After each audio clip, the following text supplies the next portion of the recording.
Black, who is also an Ultimate Fighter. It's true. I find that hard to believe myself. I find it hard to believe that you're a sports reporter. Well, that's because I don't always get the assignments I want. Why is that? Because I'm new. So Look, I'm doing the questions. You're the fighter, and you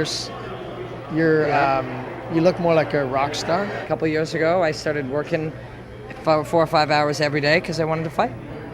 I'd like to fight you, actually. Yeah. Well, that would be a mistake because I'm probably 4 inches taller and 40 pounds heavier. Okay, But- I'll take that fight then. That sounds good. Well, that's not what we're here to talk about. We're here to talk about you have a fight coming up with another tiny lightweight or whatever. yeah. See, I could But fight not you. me. I could totally. You fight could, but I wouldn't fight back. I'm an orange belt. I was telling Randy's In what? coach. In karate. Oh, okay, cool. I have So- second-degree black belt in Taekwondo. I'm. Your name is black. That doesn't I'm- mean you can say you have a black belt. Actually, there is no orange. Orange is like in children's karate. The only place they have an orange belt is like in kids karate, like for the little kids. So I could be a tiny fighter, but you like train with children, what, like I could 6-year-olds? have elbowed you in the face right there, and you Yeah. would never even saw it coming. Yeah, but I mean, I could knee you in the balls right now, and But that's not allowed. Illegal in any sport. And you know who does that? Girls. So you just proved my point. Before you said that, you said Quebec isn't even See when I really do in this? Canada. See this? Yeah, That's anger. I'm really not worried if you get angry. No, you're not, because you know that if I fight you here in front of Yeah. all these people, you know that I'm going to be made the jerk because you're 135 pounds, and I'm going to be the bully, and I won't do that. I'm not stupid. Yeah. Okay, so I won't do that. I want you to put on 45 pounds. Okay. And then come talk to me. Okay. What do you weigh? 170. 180. Let's see your abs. No, I don't Why show not? because it's showing off. It's not about abs. Well, what are you, a model? Yeah, but Are you a no. model? But if you're carrying 20 pounds of additional flab on you, that doesn't even count. Okay, 10 pounds. 10 pounds. Like if you don't have any like I'll get to muscle 170. definition. You meet me at 170 and we'll fight We'll anywhere meet you at- want. You're going to lose Now, that fight okay, because you know generally- why? Because you're overconfident. You're pretty confident. No, yourself. I'm not. I'm a You- sports reporter, one of the top at the Score, and you know that. So you're one of They the all know Score's that. best sports reporter. If not the best. I don't always get the assignments that are the best. I get these.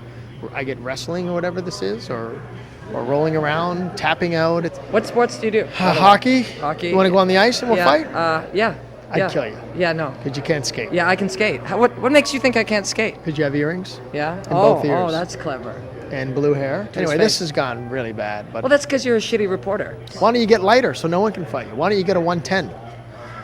Anyway, that's Robin Black for, and I'm angry. I think we should go train over here. Like, just fight a little Train. bit. It's all you do is run 5 hours a day. I got to work. I got to go to another event right Do you now, wanna- Toronto FC or something. Do you even know Do who they- that do- is? No. Do they fight? See? Do they fight? Yeah, they'd fight. Yeah. Okay. Cool. All right, guys, welcome back to the Final Shot Podcast. Today, the podcast is brought to you by Onnit. So, you guys go over to www.onnit.com. Check out what they got over there. They've got everything that you need for personal wellness. They've got vitamins. They've got fucking battle ropes, maces, kettlebells, food, coffee. They just sent me my shipment, so I got the Active B complete. Shroom Tech Sport, which we like that for before the gym. New Mood, because I'm always in a bad mood. And the mothership, the mother of all products, Alpha Brain. You guys go over to www.onnit.com, fill up your cart. On checkout, use the promo code TFS Podcast and you will save 10% off your purchase. We're also brought to you by Dakota Fight Gear. This is a Canadian-owned company. So go over to www.dakotafightgear.com and check out what they have to offer. I'm going to feature today their hand pads. I really like these. Now, I'm not a huge fan of giant hand pads. I like the micro mitts, but these ones are really nice. They're lightweight, and the added feature of them is they're made out of bison leather, which is a little different as opposed to the genuine leather that you normally get in a hand pad. But again, it's DakotaFightGear.com. Now, if you guys are on YouTube right now, you can see who my guest is already. This is the former glam rocker, the retired MMA fighter, one of the best analysts and breakdown artists that we have in combat sports, Robin Black. Dude, what up? What's happening? I want to get a mace. If Onnit is shipping maces, I want a mace. So I have a friend that just received a mace in the mail in Victoria, BC. So that can happen. They will do it. Yeah. Okay, I'm gonna hit them up. I could use a mace. Well, if you just say it's Robin Black and I want a mace, they're gonna send you one. You think? Okay, I'm gonna give that a go. You hold that out like I've got a screwed up left shoulder, and you hold that mace out heavy on the one side and stabilize that shoulder. Yeah, let's do it. So my buddy Alexi, he got one. He's in Victoria, and he's been posting these very interesting workouts with the mace. Cool. I'll check it out. I shall check it out. There's something about it as a stabilizer, like when you've got something a little screwed up and it's nagging at you forever. Something in the stabilizing work is what it takes to fix it. It always seems to be something where you just gotta like get it, the little micro adjustments of stabilization, and that thing's been bugging me forever. But it is significantly better now. It's those little micro muscles that we don't use on a daily basis while we're cooking breakfast or lifting weights or punching things or doing paperwork. It's those things you got to train to get those injuries to heal. Yeah, I have a good friend, Dr. Stu McGill, and Dr. Stu is like a spine specialist and one of the foremost experts in sort of the neurology of human movement. And I love the man. He's brilliant. And BackFit Pro he is, and he's just genius in this kind of stuff. And so I was working with him a little bit, and I was talking about this pain, and he said, well, I said, what do you think it's from? It's been bothering me for years. And he asked me a lot of questions. I said, I really boxed for a while. He goes, I don't think it's that. I said, well, I've been doing Olympic lifting for the last. He's like, no, I don't think it's that. What did you do before that? And I said, well, I was a hairdresser for 12 years. He's like, that's it. Standing around with my elbow flared for 12 years being a hairdresser while making an income to first pay for my band and I would invest everything back into the band, and then later I was a hairdresser through training to fight. The 12 years of standing behind a chair with my arm in the air, wasn't fighting, wasn't getting kicked in the head, wasn't training to be a fighter. It was being a fucking hairdresser that did it. That's wild, right? Like you do all these things that you would think would give you that injury, but it's the one thing that was paying the bills, and there's no impact. The truth is, people talk about fighting, right? You fight, I've fought. A lot of people, we watch fighting and we talk about head trauma, or there's head trauma. And there's no question about it. But my belief is anything worth doing, like anything truly worth doing, whether that is out of passion or to make a living or, to learn something, there is a price, right? Like you work in the mines and you make, 150 grand a year working 10 months in the mine, you might get some type of throat cancer or lung cancer or something. You decide you're going to be a lawyer and you work 65 hours a week and you're stressed, you become an alcoholic or a gambling addict or something. It doesn't matter what you do. There's damage. Like there is damage. There is a price to pay for whatever it is that we do. There is. Well, when you sit back and you look at life, we only get one. So how fun is it going to be to live a sheltered life in a bubble and do nothing? Or go out and try to achieve your dreams and goals to the endless possibilities of, if you want to be the president of the United States, you might as well go try. Donald Trump did. Yeah, you're absolutely right.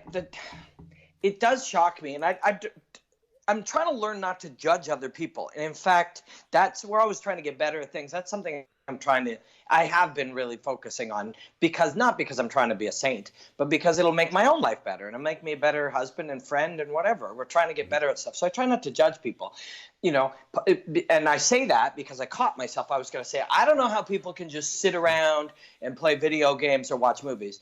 But the truth is, one, I shouldn't judge them. It's their life.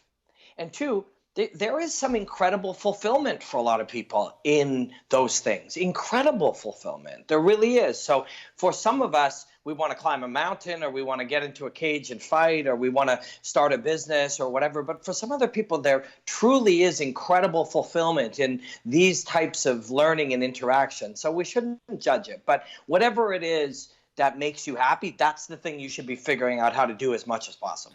See, Robin, I got caught judging two gentlemen yesterday, and I'm still pissed off about it, but there's not really much I can do about it. But there was a YouTube fight between two YouTubers, KSI versus Logan Paul.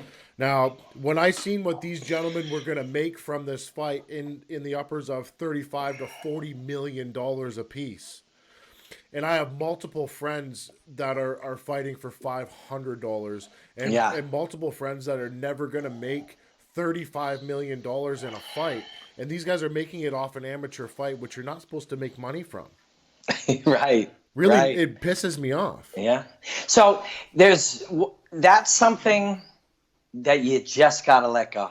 I know. you just gotta let it go, because you cannot change it, and it is currently something you find distasteful. So that's one bad thing. And now it's actually caused you some type of pain or emotional angst, however small or big it is. That's now two things. You can't give them that second one. You can't. And more than that, we study these things. We look and we study them. What does it mean? What is this? Is there something we should learn from this? And again, without judgment, what is there to learn from this? And that is, attention is more valuable than skill. Mm-hmm. And we are changing as a culture. And what we can do about it is either figure out how to make it work for us in some way that we're okay with, or we can figure out how to find others like ourselves who say, well, just because a large percentage of the culture thinks this way, we don't have to think it. Find other like-minded people and build a community there. But popularity and attention has more inherent value than skill to the masses. Or whether it does or not, whether they would say it does or not, or whether they're conscious of it or not, their attention has been sort of, made into a currency. These guys made that money from these people's attention. These people's attention were drawn to personality and emotion, not to skill, expertise, or high levels of development of something. And we look at that truth. We don't have to like it. And in fact, it's hard to like that. But we have to accept it to some degree, because that's the world that we're living in. It may frighten us because we're older. If you were 20, you'd be like, who the fuck cares if that guy's really a talented kickboxer or a boxer or whatever? He's not very interesting. They would look at us in this conversation like we're old weirdo dinosaurs. Yeah. And I'm not agreeing with them. I disagree with them. But I'm realizing that truth. That's the truth. Yeah, it's a tough thing to sit back and watch when I've poured 20 years of my life into something, and then I've brought my nephew over, and he's now an amateur boxer, and he's all fired up for this YouTube fight. I'm like, man, like, if you sit back and look at it and actually break it down, it might piss you off. So Britney Spears is a shitty singer. Yeah. You know what I mean? Britney, I don't know that for a fact, but I assume my wife is a professional singer. She makes a living at it, a decent middle class living at it. And Britney Spears is not the singer my wife is. In fact, the elite of the elite singers, and Britney Spears is old. I don't know who the young example of this would be, but this is not new. It's just newish in sport. It's newish in sport. In arts and entertainment, the worst singers got the richest. Yeah. The worst actors sometimes got the richest. Why? Is actors who's the most popular actors in the world right now? I just saw Scarlett Johansson, she made the most money. The Rock, although we fucking love The Rock. I mean, how do you not love The Rock? But is he a good actor? I don't think so. I don't think he's that great of an actor. He's charming and he's likable. This happens. This has been going on in our society. We are rewarding and valuing popularity and likability and influence and emotion and the ability to, is Donald Trump the best politician? I think I can propose that question without anybody actually getting mad at me, even though it's political, because I don't think even his people would say he is. They would say, well, it's better to have a non-politician. This has been going on in our society. The fact that it just happens to get into something we love now, that pisses us off, but it ain't new. It sucks, but it's not new. Yeah. A lot of people, they hate on a lot of things that Donald Trump does. But every once in a while, you get a tidbit of information about this guy, like he donated his campaign money to the American military. He didn't use a cent of it. He used his own money for his own campaign. Yeah. And the money he received. Like, you get these small little tidbits of information, like, oh, maybe he's not a giant piece of shit.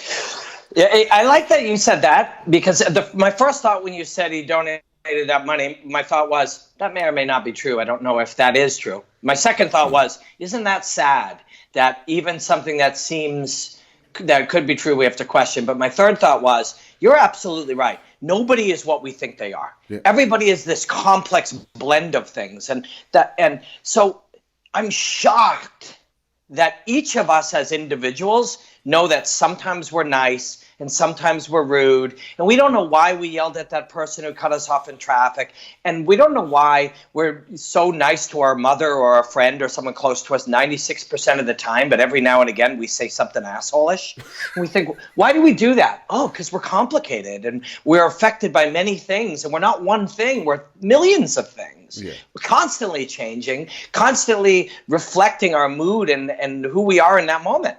And that's fucking true of Donald Trump.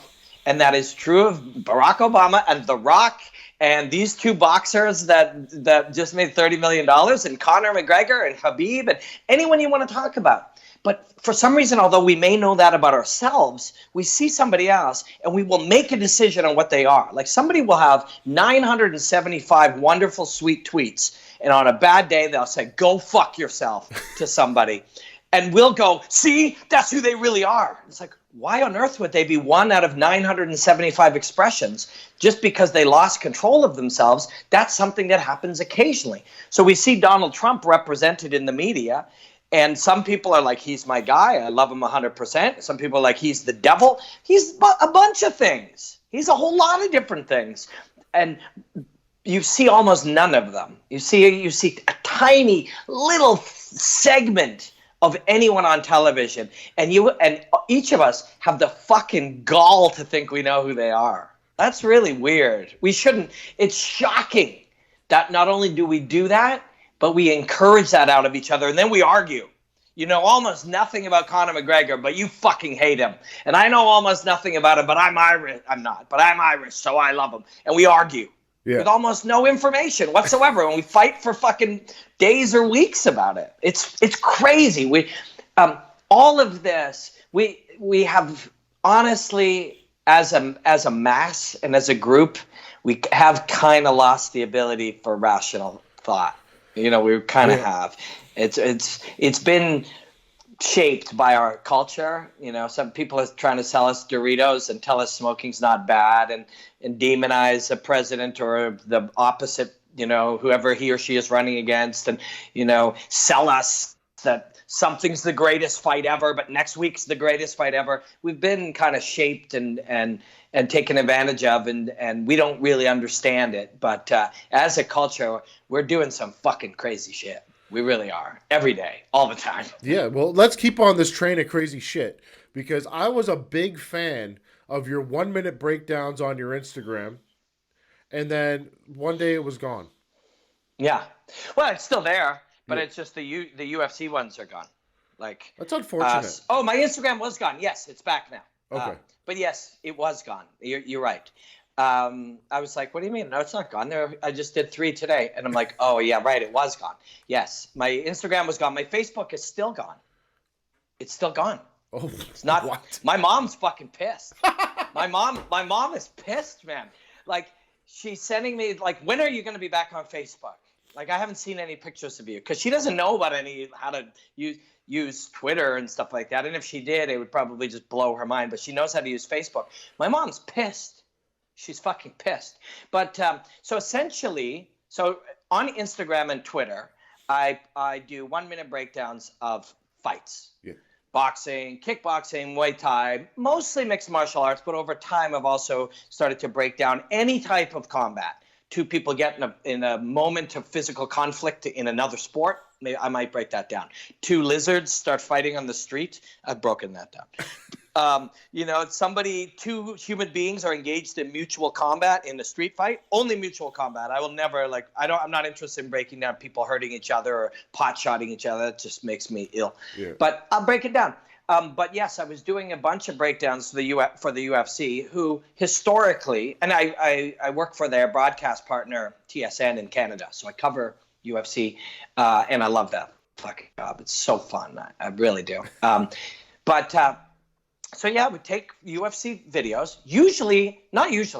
Always. I would just find them on the internet. They're like on somebody else's Instagram or they're on somebody else's YouTube. I would just copy them. And then I would slowly, deconstruct them, break them down, edit them, reshape them, slow motion, zoom, whatever. And then I would use 2 or 3 different programs. And it's a long process. I've got quick at it. Add arrows and zooms and different angles and be able to illustrate how they worked. And then all of a sudden, my Instagram and Facebook were both taken down. Now, and by, I think it's still called Zuffa, but whatever owns the UFC. They were like, this is an infringement on our copyright.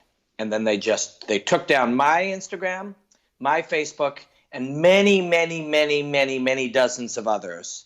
Now, dozens and dozens and dozens of websites. And now I had some pretty serious conflict with friends there. Now, bear in mind, have worked for them, and I'm pretty sure I will work for them in the future. Sometimes Dana literally just says, I want Robin Black on this, and then I'm doing something for them. I also work for their broadcast partner in Canada. So we are partners. We air the UFC. And I have lots of friends there. But I was still fucking pissed because this is what I do not for a living. These are free. Yeah. These ones, I make a living commentating fighting. These are free. I do this out of love. And I would spend hours to create them for no money to promote the UFC.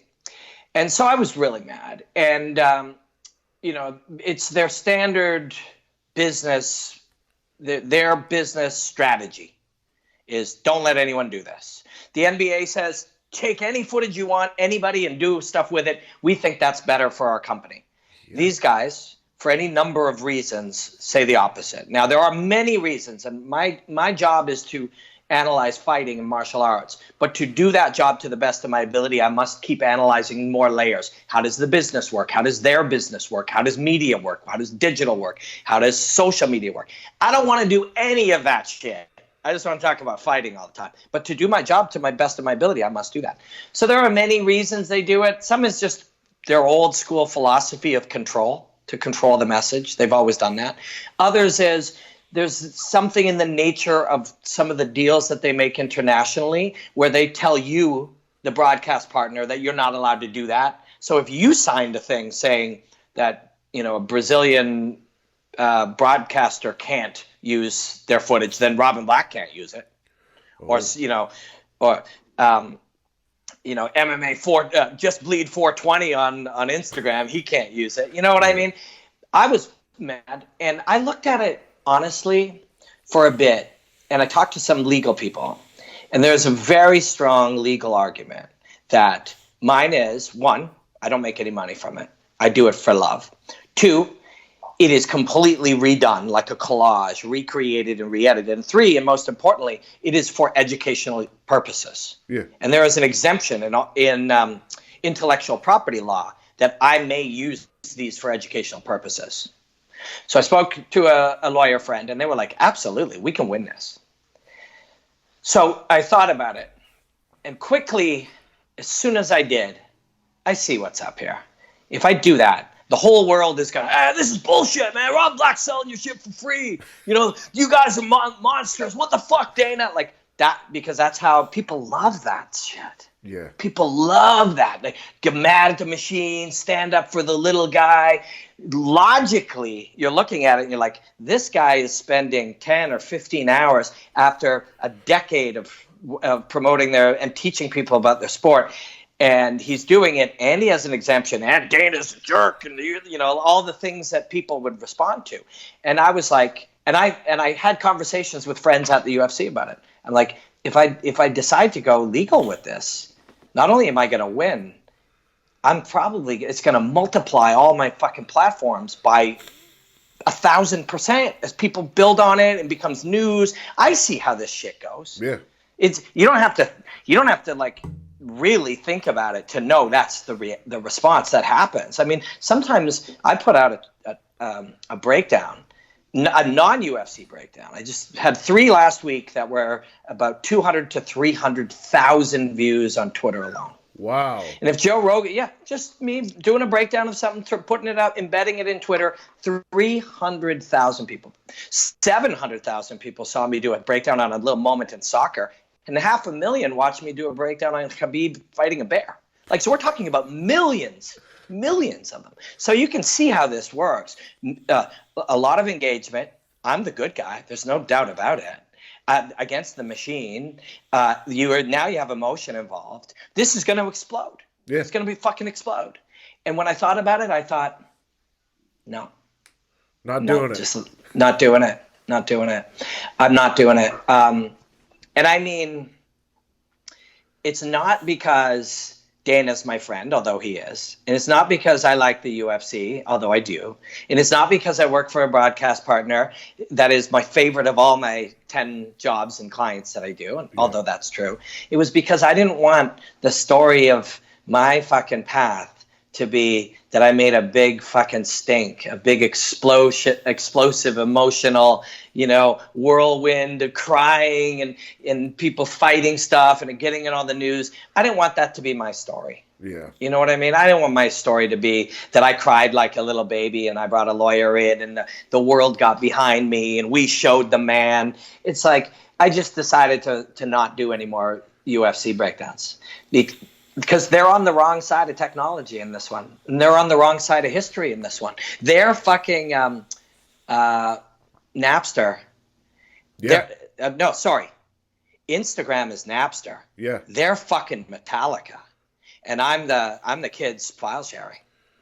There's no doubt about it. That is what this is. Napster, Instagram and social media is Napster. Me and Just Bleed 420 and everybody else who shares their videos are the file sharing kids, and the UFC's fucking Metallica. Yeah. And you saw how that went, and it would go exactly the same way. I have the influence and people behind me, and it's emotional, and they're the big machine, and the law's on my side, and I'm the little guy, and it would go that way. And I just decided not to do it because I just don't want that to be my story. I get it, but when I heard that happened, I was like, are these people completely stupid? So we got one of the best analysts in the game, right? The best analyst in the game right now, doing work for you for free, where it's getting hundreds of thousands of views.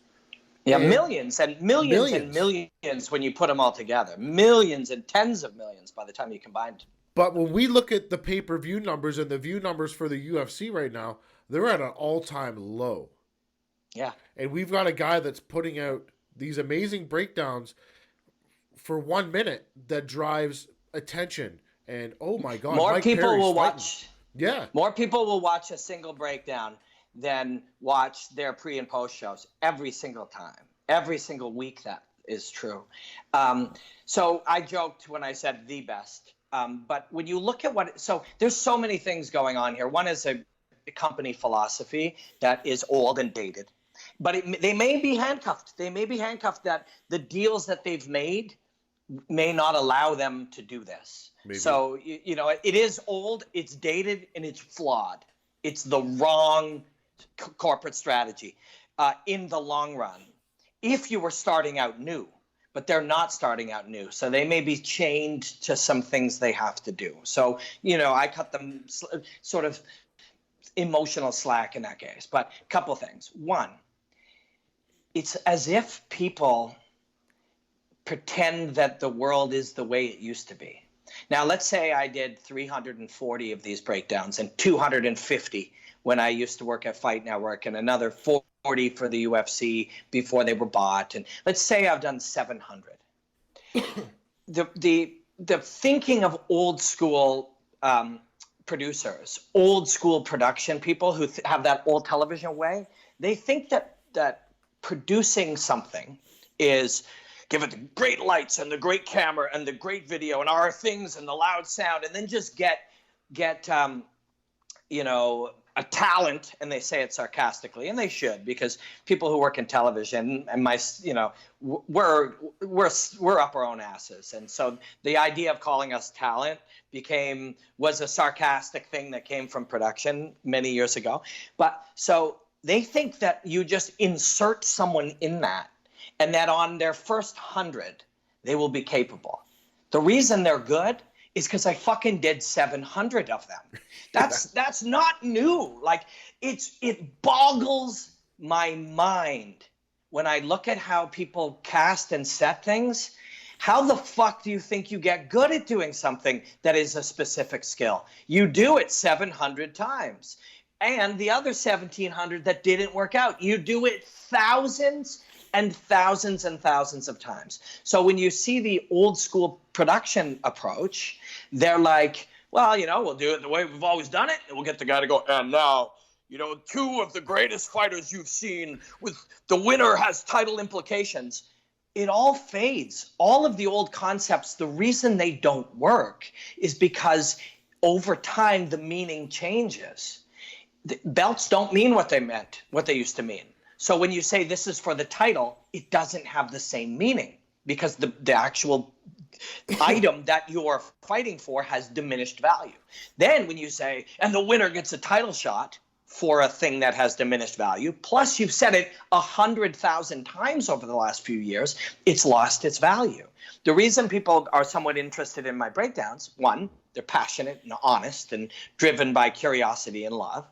Two, they're new and they take refined skills. You can't just, and I get the good fortune to work for a lot of different fight companies, and I work for them, and a lot of them just make UFC-like things. We'll make our countdown, and we'll make our focus thing, and we'll do, and they all call it Tale of the Tape, even though once upon a time someone came up with that name. That was new.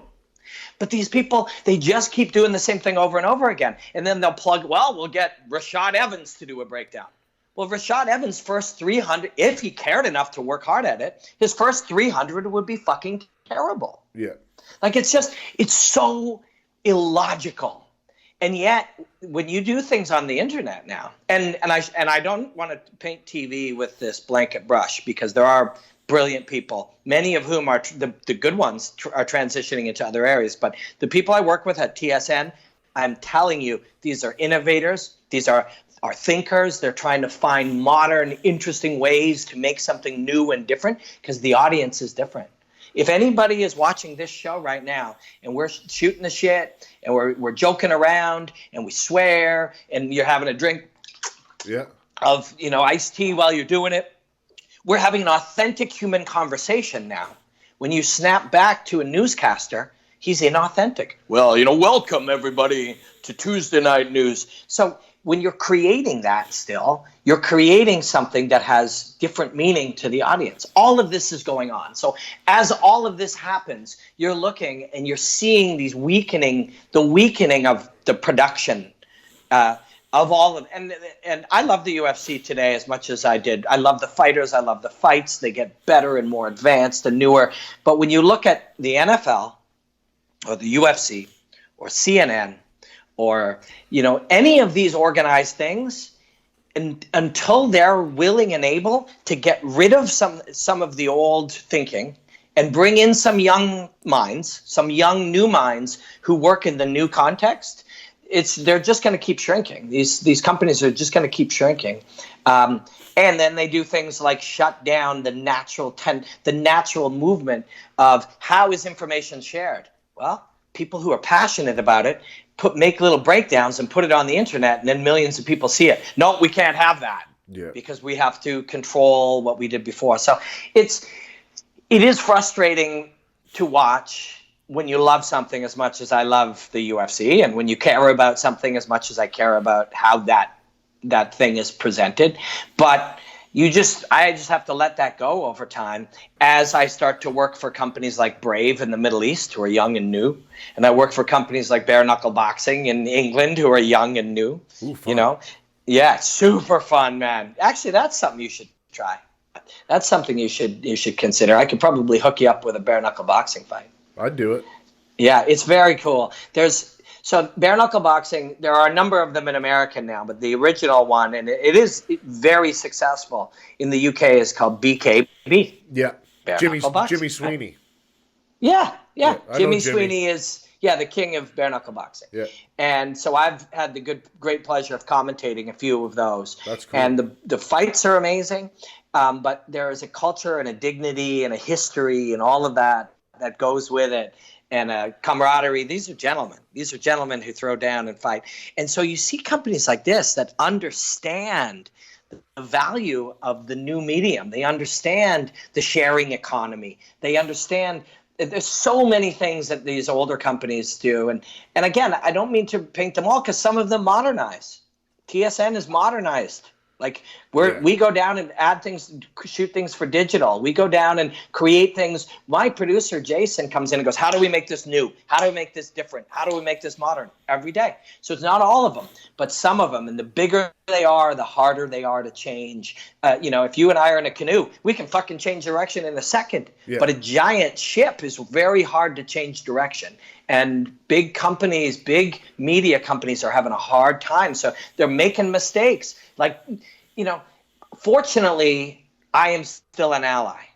And I didn't go and do the natural thing, which a lot of people would have done, and just bring in the legal people and let the culture because I get it every day. It's like, these guys are crazy for blocking you from doing this. And I responded that way 2 or 3 or 4 or 5 times, very angry and emotionally.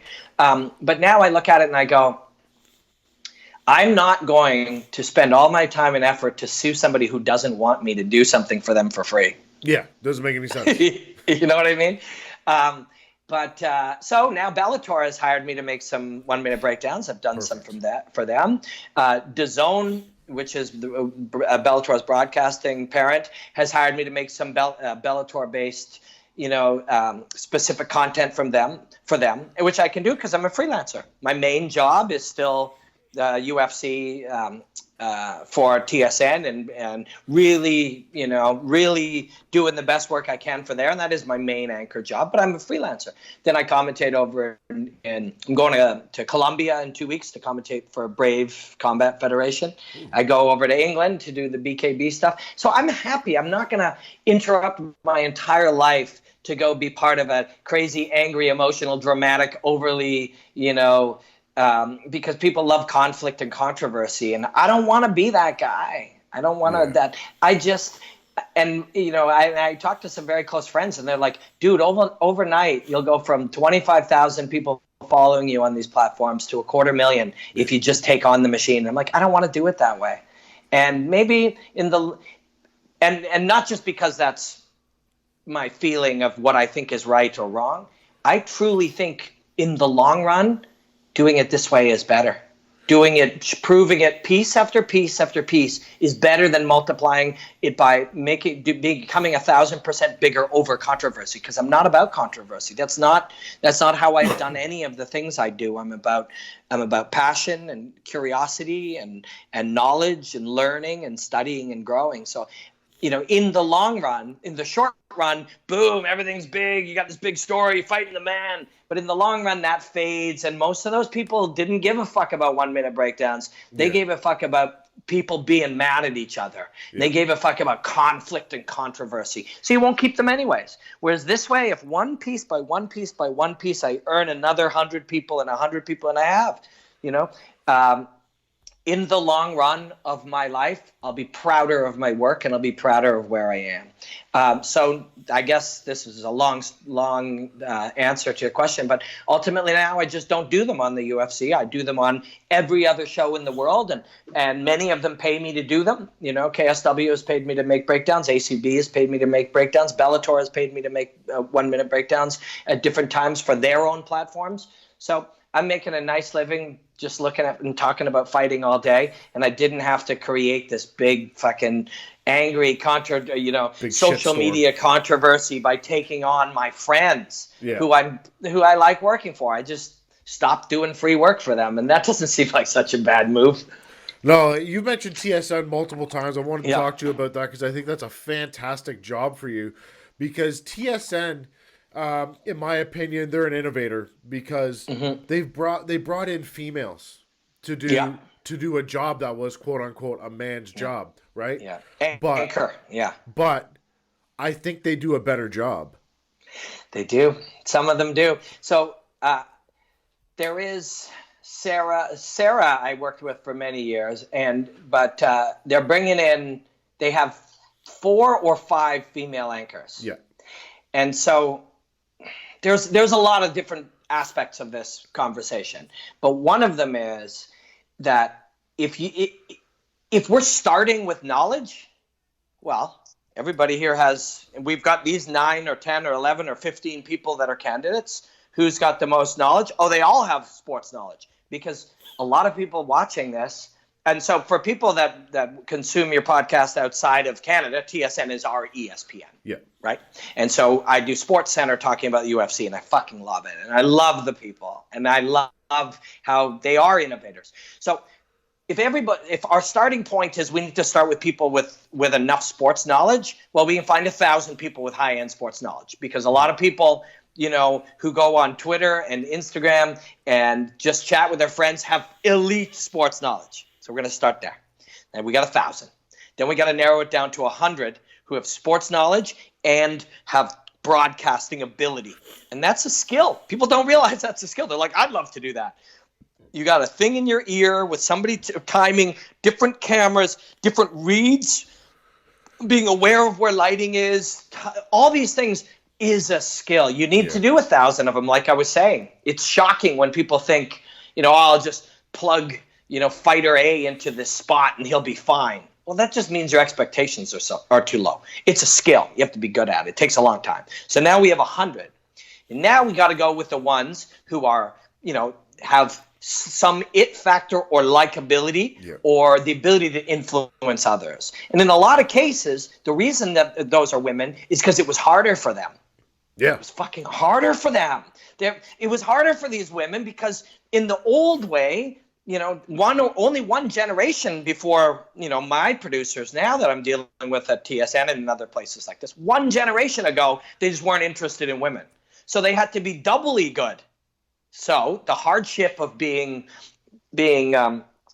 marginalized or not considered drove them to be even better. So now you have women anchors in sports that are fucking good. Yeah. They're smart, they're good, they know the game, they're clever, they're interesting, and we like looking at, although I still think the best the best person we have is Darren Dutition. I don't know if you know Darren. I was going to throw him under the bus actually today. I was going to say I'd rather watch Natasha Stanwiski than Darren Dutition.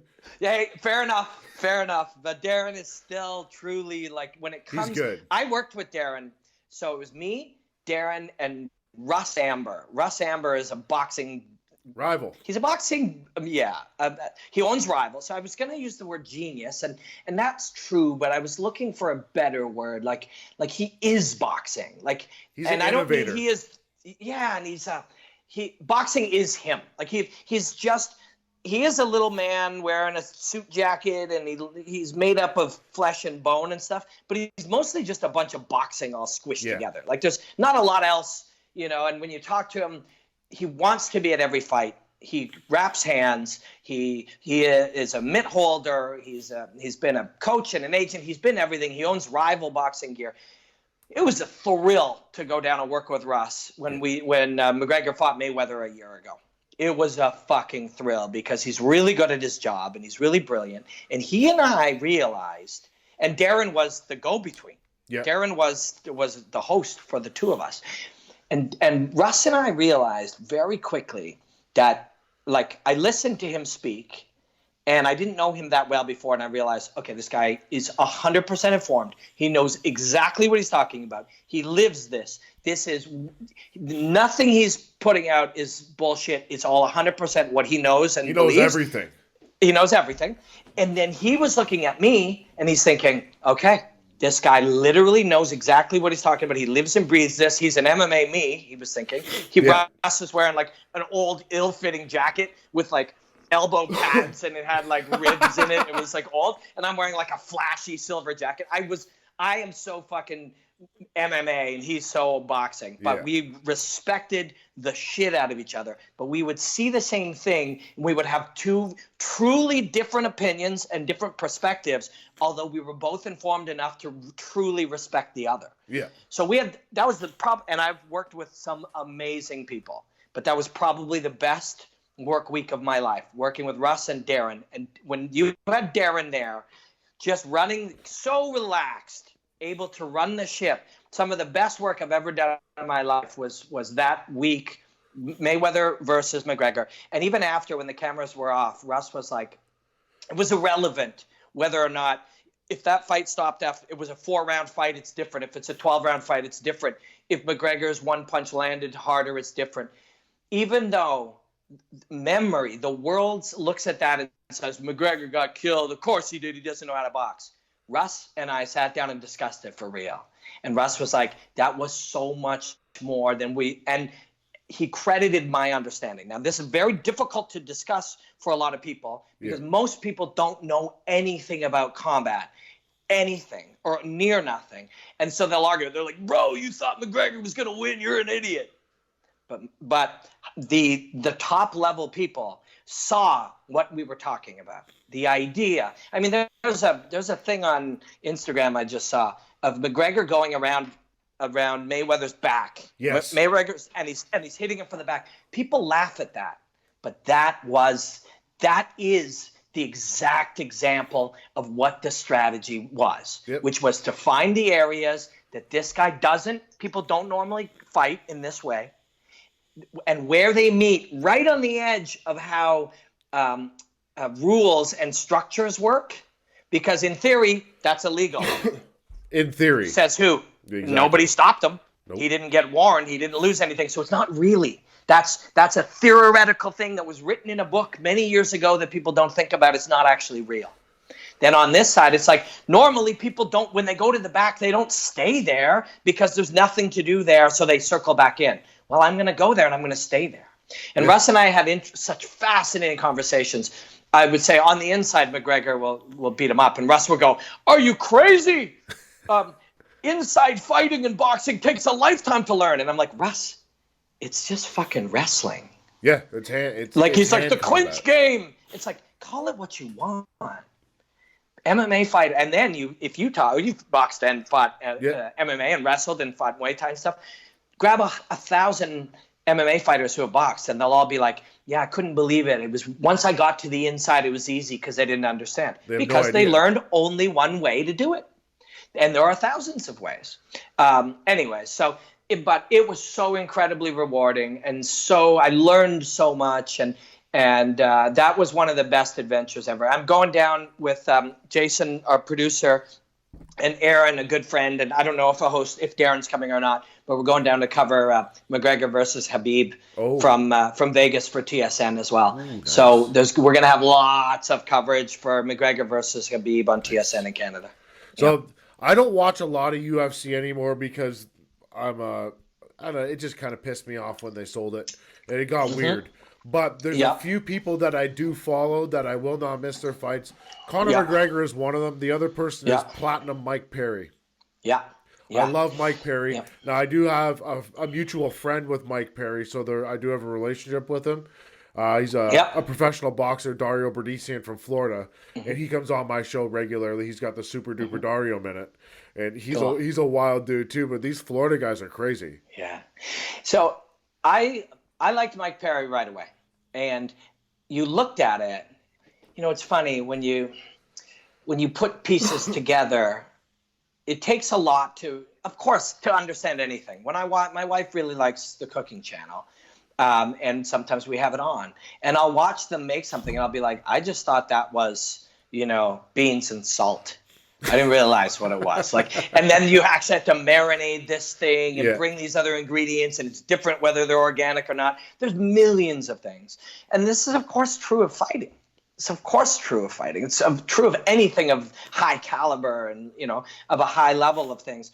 And so when you look at fighting, the raw materials of what Mike Perry was were fucking shocking, and that right away. And so, you don't expect everybody to know that. How could they? They have jobs and lives and families and stuff. But you look at it and people will be like, how far is he going to go?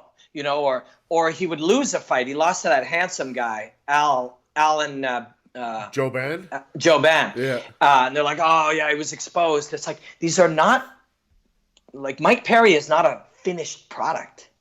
No. Mike Perry began with a bunch of insane raw material, physical and mental. Yeah. And which is why when you, I mean, I'm friends with Greg Jackson, and I'm in contact with that camp all the time. My job now, I do very little reporting or news or discussions of any of that kind of stuff. A lot of I'm gathering information about combat from these people and ways I can use it for my job at TSN or my job commentating other places or whatever. So I'm in touch with a lot of people from Greg Jackson's, but I've never had this conversation. But I can tell you how it would go. You know, not with 100% certainty, but you've seen it many times. So like, hey, listen, so this Mike Perry guy called and he wants to come here. And then I'll be like, holy fuck. Because you look at him and you're like, look, he's beating welterweights, laying them out in like the end of the 5th round with very little actual like skill development. Yeah. So when you're somebody who's all about skill development, you're like, holy fuck, like you'd be so fucking pumped to get your hands on somebody with the, and again, not just the physical, because the physical raw material, but that ravenous, like, you know, like destroyer type of overcome, will your way to it. He's beating guys who are, quote, better than them, but he's got better physical attributes, and he, quote, I'm using these because they feel silly for me to say because they've been said so many times, but wants it more. Yeah. Quote, wants it more. Just his desire to win, when combined with his physical attributes, supersedes his lesser developed skill set to win his 3 of his first 4 fights or whatever. Yeah. Now you go in and you train him with this level of expertise, and clearly he's got a work ethic like crazy, and all of a sudden you've got this fucking stud, right? And I'm a big fan too. I saw him fight in Winnipeg, and I was around him a fair bit. I did a piece on what it is to fight from a visceral nature, and he comes up to me and goes, yo, yeah, I saw that piece. I liked it, you know. And Abraham Kawa, his manager, is a good friend, and so I was around him a fair bit. And even after that fight, and he was busted up in Winnipeg, busted up. And I'm looking at him, and I said this to him, and I definitely said it to Abe when he wasn't there. It's like, the shit that he has, you will not buy. You can barely teach. You can improve these things a little through training and mental training and breaking through plateaus. But, you know, the things that he has, like the tools that he has in his mind and his ability to keep going even when fucked up and hurt because he's so desperate to win, they're 1 in a million of these guys who are 1 in a million. So if he keeps getting better, I mean, I'm with you. I won't miss one of his fights. I really won't. Well, from my friend Dario, they don't live in the same sector of Florida. So where Mike Perry lives, the only way to describe him, like, it'd be like living in the hood. Right. So like Dario's like, he's a Florida gangster, man. I'm like, well, what do you mean? Like, he's a Florida gangster. Like, don't fuck with Mike Perry. Yeah, for sure. He's legit a crazy person. Yeah, for sure. Love it. That's how you get the Diaz brothers are not putting on anything. No. This is who they are. And you don't fuck with them. Like, and there won't be many like these guys years in the future, because there aren't many of them that get through to the NFL, although some do. There aren't many of them who get through to the highest level of fucking modern dance or, you know, tennis or anything, but there are some. But there are less and less all the time, because there are more ways more filters that make it hard for them to get through, things that have to be achieved in other ways outside of just their abilities. But so we should value them while we have them. Eddie Alvarez is well-spoken, and he's polite, and he's a family man, and he's a lot of great things, but he's one of those guys. Gangster, and not like hooked up with gangs, no. But when you talk about where he came from, like the shittiest of the toughest of the roughest of the highest level of unemployment, of fighting for survival in Philly. Yeah, You know, there's a number of guys that fight like that. Justin Gaethje's another one of them. yeah, Doesn't yeah. care. Yeah, doesn't care. Does not care. There's a beauty in it. There's a beauty in it. It often takes us into these weird conversations where people start talking about, how they have to be protected from this. Connects back to something we were talking about earlier. There's a price to pay for anything you choose to do in life. Yeah. People talk about protecting them and, damage and stuff. This is their fucking life. Yeah. Who are we to discuss it? The only thing we have the right to do is offer them a little education, if we are so inclined that we actually have that. And I don't mean we, the fans. I mean, a doctor or somebody near them or a coach or whatever. Offer them education on what it is to take this damage. And if they choose to express themselves this way and fight this way for money and thrill and whatever, it's their life. Yeah. I'm always shocked. I mean, I shouldn't be shocked. And I shouldn't, less and less over time do I pay much attention to these things or let it influence my feelings or my my opinions on anything. But somebody fights, somebody loses, and then the social media around them, if I follow them, is you need to retire. Yeah, it's like I think a little tiny bit of that, and I this is a generalization, so it's not meant at everybody who says that by any means. A little bit of that is people are saying, can you please stop overachieving, because it kind of makes me feel bad about my life. Can you please stop going after? I will, if one more of you people out there that are doing things that I dream of doing or doing things similar to what I dream of doing would stop, I might feel a little better. Yeah. And again, it's a generalization, and of course there are people who have it for many other reasons, but some of them have it for that reason. It hurts some people, and I'm not judging. I feel bad. I truly feel bad when some people feel pain watching other people achieve. The anger with which some of the hatred of Conor McGregor, some of it is because he's an asshole. And I put those in air quotes. Again, I'm doing a lot of air quotes today because I don't think that. But I can sure see how you could. I can sure see how you could be offended by him or turned off by him but some of them he is the ultimate.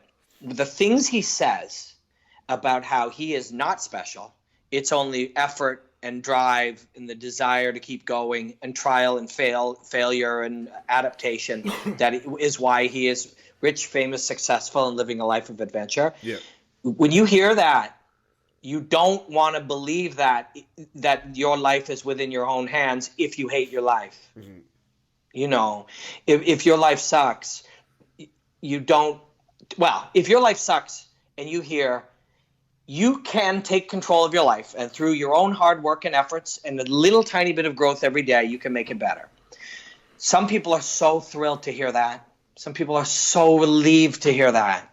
It's so inspiring. And they wake up the next day and they say, really, I don't have to give up. Whatever, if I work hard and I put some effort in, I can be a little better tomorrow and a little tiny bit better the next day. And over a period of weeks or months or years, I can have a better life. Some people are so thrilled to hear that. And other people are just tortured because it's saying, if my life is within my control, that means if I hate my life, that is my own doing. Yeah. And my own lack of desire or lack of drive. And that's, again, you have to say these things, that it's a generalization because there are exceptions. There are people who cannot get exercise, and there are people who cannot change their mental state, and there are exceptions, but they're tiny ones compared to the giant percentage of people who can take control of their life. And some of those people fucking hate seeing other people do it. Well, you're a walking, talking embodiment of that, because a little while, not too long ago in history, you got let go from the Fight Network. That was your gig. Yeah. You had no idea gig. What the fuck you were gonna do. Mm-hmm. But what'd you do? You grabbed the bull by the horns and you pulled it off. Yeah, my life is better than it was then, and that was, and I mean that in almost every way. I'm 2 years older and I've lost a bit of hair. I don't like that. It leaves. Trust me. Yeah, it does. It leaves, and but I am financially better off. I have a lot more freedom. I've learned a lot. I'm healthy and I'm happy, and where I'm sitting right now is this little kitchen of my little house that my wife and I bought in a small town called Stratford, Ontario. And we were not in a little town called Stratford. Stratford is a musical theater town, and my wife is in one of the shows here for 6 months. So we bought a house because we love this town. And when she's not in the show, we'll live here still. But we keep a small apartment in Toronto because I'm there for TSN and I'm there for many other things. But yes, it's better. And I have a little more money and a lot more influence, if that matters. And it does, because if you want to keep doing the things you do, you have to have that. And I know a lot more, and I'm more skilled at it's been wonderful. But it was terrifying. Like, that was my job. Like, not just my job. We took so much pride in what we built there. We took so much pride. Me, Ramdeen, Pollock, they're all gone now. Yeah. Me and Ramdeen left in the first wave, but it's all gone. I was at a thing, Gary Vaynerchuk did a seminar or a speech in Toronto, and I was in this little section and I've met him, and he offered me, within about a month of me being let go from Fight Network, I reached out to him, and he introduced me to some people on his creative team, and they gave me a couple of Skype sessions with, like, in a room with like 6 or 8 of his people pointing me in directions of how to work and stuff. Is very valuable, and I got that because the hard work I had done before made him interested in my work. Yeah. But so I was at this thing, and I met these people. This was about maybe 6 months ago, maybe a little less, and everybody's looking everybody up on social media and YouTube and stuff, and they're like, holy shit, you have so many, your videos some of them are doing 500,000 views, and people seem really interested in your stuff. Congratulations. I'm like, thanks. And they said, when did you start working on this? I said, well, I just said, I was at a full-time job about 1.5 years ago, so I started then. And they're like, how did you get out of that contract? I'm like, I didn't get out of that contract. They closed our social media division, and everybody just started laughing. They're like, they closed the social media, the digital media division. And they're like, you worked at a company that in 2016 closed its digital media department? And I said, yes. And they laughed uncontrollably. It's because funny. They were looking, it is fucking funny. It is, and I don't mean that hurtfully. The man who owns that network is a friend. I like him very much. I cheer for him. I do. I cheer for him to succeed, but it's fucking funny. The only thing you don't cut in 2016 is your digital department. But they're not alone. It's not like they're some kind of crazy lunatics. No. Many other companies did the same thing, and there are a number of things at play here, some of which are happening at the UFC as well. We were talking about that earlier. Here's what happens very quickly. We are the people, this group of us, we are the people that runs how shit goes down. We are, and a lot of us in Fight Network and many Fox and many other places, including the UFC, we are the production department. We produce television. So this thing called the internet, digital media, YouTube, whatever starts coming up. We vilify it. We make fun of it. We say, oh, it's nothing. So at first we don't notice it because we're busy doing this. Then it goes up a bit more. Then we make fun of it. Then it goes up a bit more. Then we mock it openly and we say it's a fad. And by the time it's up so high, it's a threat to us. Some fucking 26-year-old kid is doing something that in a year is going to be more valuable than us. So now we undermine it. Yeah. We go in. We are the ones talking to the bosses. So we go in and we go, that's bullshit. It's a waste of money. It's going nowhere. And it's an internal battle that happens in these large companies, where as the new innovative things happen, the old people who really, it's not that hard to learn it and just move into that area and start to move into it, but they vilify it, they undermine it, and they make fun of it.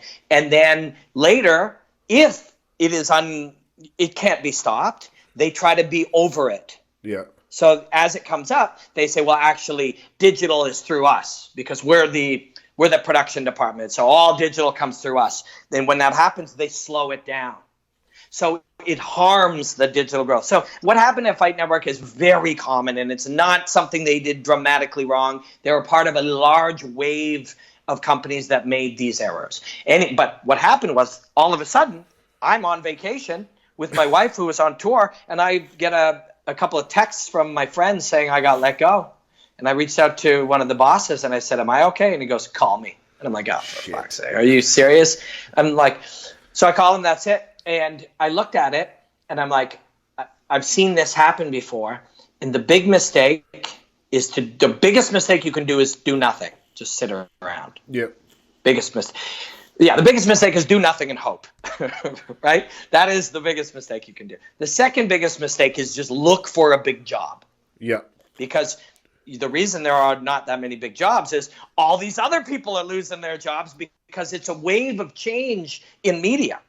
So, and many people that's happened to before me in the fight game, and many people after. And, and when it happened to people and in media, I send them messages saying, dude, like, your life can get better if you just learn how these things work. So I knew I couldn't just sit around. I knew I couldn't just hope.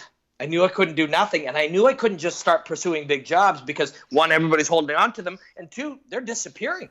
Big jobs are disappearing. Yeah. So I did not have any desire to learn how YouTube worked.